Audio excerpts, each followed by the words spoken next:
Capítulo 1. La ceremonia del té. Watford, Inglaterra. El jardín era fresco. Las lilas jugaban con el viento, los tulipanes se movían con picardía ante la caricia de la brisa, y el árbol de castaña los cubría con la calidez de su sombra, mientras dos hombres disfrutaban la ceremonia del té. Era una magnífica tarde. La elegancia de ambos solo podía ser comparada con su filantropía que los antecedía. «Tu jardín siempre ha sido pacífico», dijo John Vondaler. «Lo callado de este lugar me recuerda a otros lugares del mundo», dijo con suavidad Johann. Tomó un sorbo de té y suspiró, lo mentolado de la bebida. Johann Valls parecía no haber cambiado su postura en los últimos años. Seguía siendo el mismo hombre de porte distinguido, ojos color miel, pelo espeso y castaño, y con una estatura como el de todo inglés. Y a pesar de ser uno de los artistas más aclamados del Reino Unido por sus magistrales obras de arte en la pintura y la literatura, mantenía su raciocinio estoicista. El chico portaba una camisa negra manga larga, estilo suéter de cuello. B.A.S. Encima llevaba una blazer negra de felpa. Por su lado, John Vondaler, un hombre de 45 años, con un físico envidiable para su edad, poseía una cicatriz en el rostro. Se la hizo mientras rescataba a unos nativos de una muerte. Ahora su mayor faena era la de cuidar al joven artista. Y es que los padres de Johann murieron en un accidente automovilístico cuando él era un pequeño. Desde entonces se tomó la tarea, junto al mayordomo Alphonse Rhys, de cuidar al infante. A su corta de edad, el chico parecía sentir el mismo compromiso que sus padres tenían con la sociedad, y también eran las enseñanzas de su mayor mentor, John Vondaler, con quien había viajado por todo el mundo y él que le transmitió todos sus conocimientos, y adquirió aún muchos más. Incluso Dler le decía que era uno de los hombres más inteligentes académicamente en el mundo y que algún día haría cosas grandiosas. Luego estudió historia en Harvard.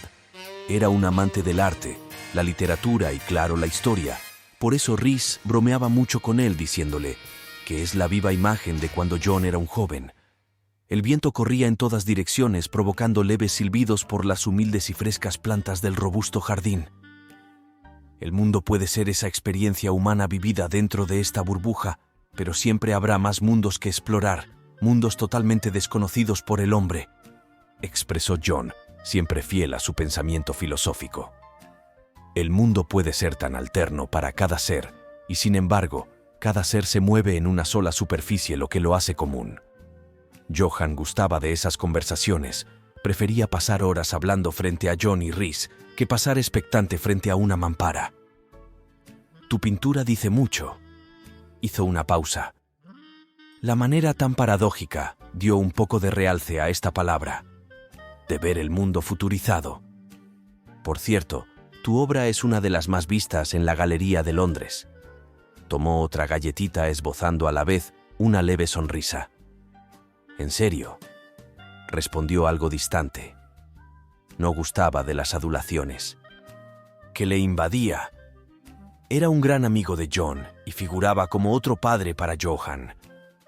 «John, vosotros debéis iros, o la luna os alcanzaréis», dijo Rhys. Tenía el puro acento inglés a diferencia de Johann y John. «Es cierto, amigo», vio su reloj. «Creo que debo irme». «Fue bueno verte», indicó Johann. Johann y John se abrazaron como era tradición entre ellos. Vivieron tantas cosas. Le había enseñado tanto que sin duda daría la vida por ambos. Esos tres morirían cada uno por el otro.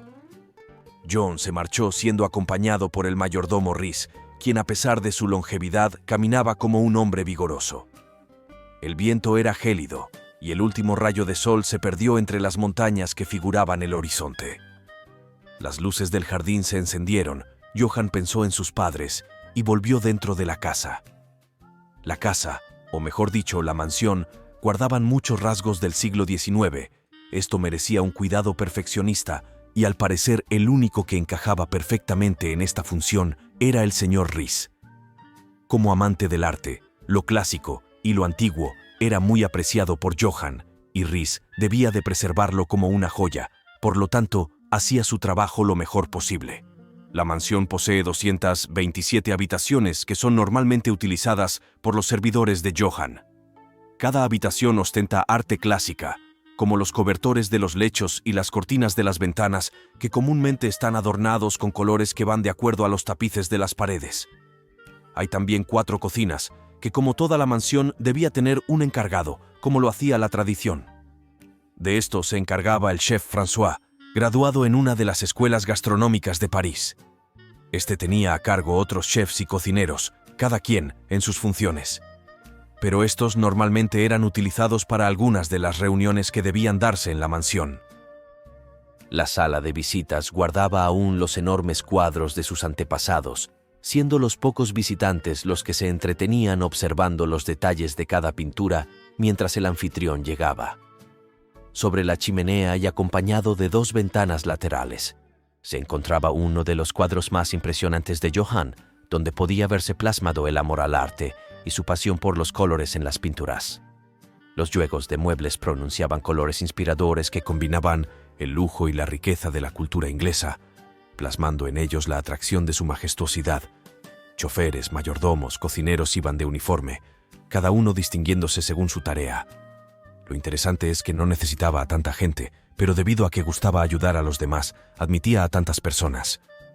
Johan ahora estaba en la gran sala, un recibidor inmenso, piso de mármol, una araña veneciana de cristales del siglo XVIII, además unas cuantas estanterías finas de madera de cedro talada por maestros de la carpintería de Londres. Johan poseía un amor apasionado por la Capilla Sixtina, por lo que hizo su propia capilla en esta gran sala. El parecido era casi idéntico, que inclusive cuando tenía invitados, creían que si Miguel Ángel lo había pintado. Tardó alrededor de 3 años en hacerlo. A veces recibía una ayudita extra de su amigo John, que era un magnífico pintor también.